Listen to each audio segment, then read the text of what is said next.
Est-ce qu'on en fait trop autour d'Enzo C'est inévitable. Là où Dédé se trompe, c'est qu'il dit c'est pas l'histoire de son père. C'est justement l'histoire de son père. Tant qu'il n'a pas écrit sa propre histoire, il restera l'histoire de son père puisque c'est son fils.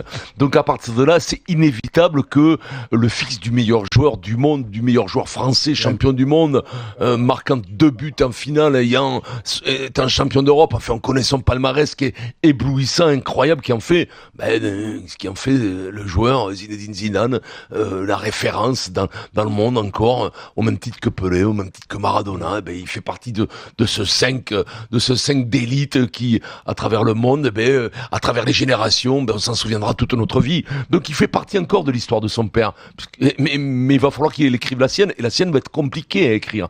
Parce que elle va être sous pression, elle va être tout le temps mise en parallèle par rapport à son père. Donc c'est compliqué. Alors, aux dirigeants, peut-être aussi, d'essayer de le ménager. Mais qu'est-ce que tu veux le ménager? Est-ce que tu trouves que c'est une bonne idée, par exemple, de l'avoir convoqué même jour que le France-Pays-Bas écoute-moi, à 100 jours du début de la Coupe du Monde. Ils vont pas non plus commencer par... Si on veut le considérer comme tout le monde, on va pas faire des trucs différents parce qu'il y a Enzo Zidane. Ouais. Si c'était prévu comme ça, que l'équipe des jeunes soit convoquée à Clairefontaine en même temps que les grands, il faut le faire. Il sait que ce sera plus compliqué pour lui, c'est tant pis ou c'est tant mieux, je ne sais pas. Mais pour faire une carrière, il va falloir qu'il écrive la sienne. Et là, c'est pas pareil parce que quand t'as eu un vieux comme Zizou, c'est quand même compliqué, quoi. Alors, est-ce que justement il est traité comme les autres? On est avec Julien Richard. Forcément non. Ah non, il est pas là. Forcément non. Comment tu veux qu'il soit traité comme les autres? C'est comme si le fils de Cassius Clay avait fait de la boxe. C'est comme si un jour Mike Tyson, son fils, fait de la boxe. Comment veux-tu que les mecs soient traités si Maradona? Mais c'est pas possible. Comme si toi tu avais eu un garçon.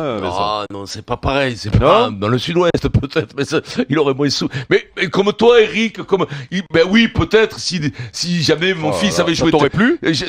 Ça m'aurait plu.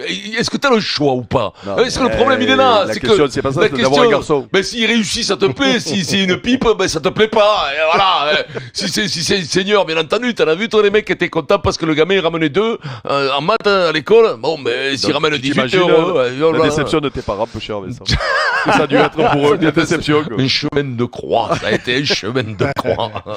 Écoute, je comprends ce que tu dis, Vincent, mais moi, dans cette histoire-là, je pense que ce garçon, quand même, quand tu vois la folie médiatique autour de ce garçon, qu'on n'a jamais vu jouer en France en réalité, qui a, paraît-il, du talent, je me demande s'il n'aurait pas fallu le protéger, tu vois. Et là où je suis d'accord avec Christophe, c'est, tu sais, les sélections. En plus, c'est un match à la Montmolleneux, là, non, qu'ils vont faire, là, je crois que c'est même qu'un stage, je crois. Il y a pas de match, c'est un stage, c'est voilà. même pas un donc, match tu vois, le faire en loose day, le faire venir à l'étranger quand il y a un match de préparation ou même un vrai match, parce que bon, c'est un vrai joueur, quoi. Donc, tu peux pas en faire un cas parce que tu le protèges pas. Non mais et tu peux faire en fonction aussi, je veux dire, puisque regarde ce que ça a généré comme battage médiatique, c'est-à-dire que le gamin s'est retrouvé à Clairefontaine en même temps que la sélection des A. C'est naturel. Donc fais-le venir à l'étranger sur un match, il y aura moins de pression derrière. Pareil. Et puis bon, non, je suis pas sûr. Moi, je suis pas sûr. Moi, je pense que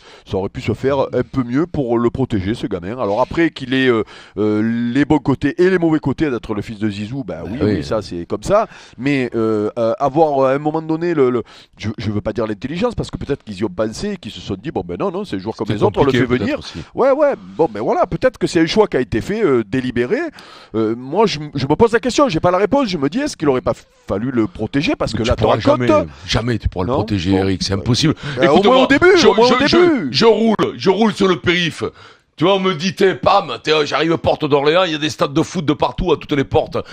On me dit, il y a le fils de Zidane qui joue. Je sors la prochaine, je vais le voir. Moi, le premier, je vais voir le fils de Zidane. Mais c'est comme ça, quand on aime le sport, quand on a vu le père jouer, tu vas voir ce que fait Mais qu'est-ce que tu veux, c'est humain. C'est humain. Donc, la fédération va pas faire des trucs exceptionnels pour le fils de Zidane. Il va rentrer dans le rang avec la pression médiatique. Qui amène de l'eau à mon moulin. Bien sûr. Peut-être de le faire venir sur un déplacement aurait été plus judicieux, parce que le Vincent Moscato qui sort à la première sortie du périph' pour aller le voir, voilà, il serait rentré à la maison.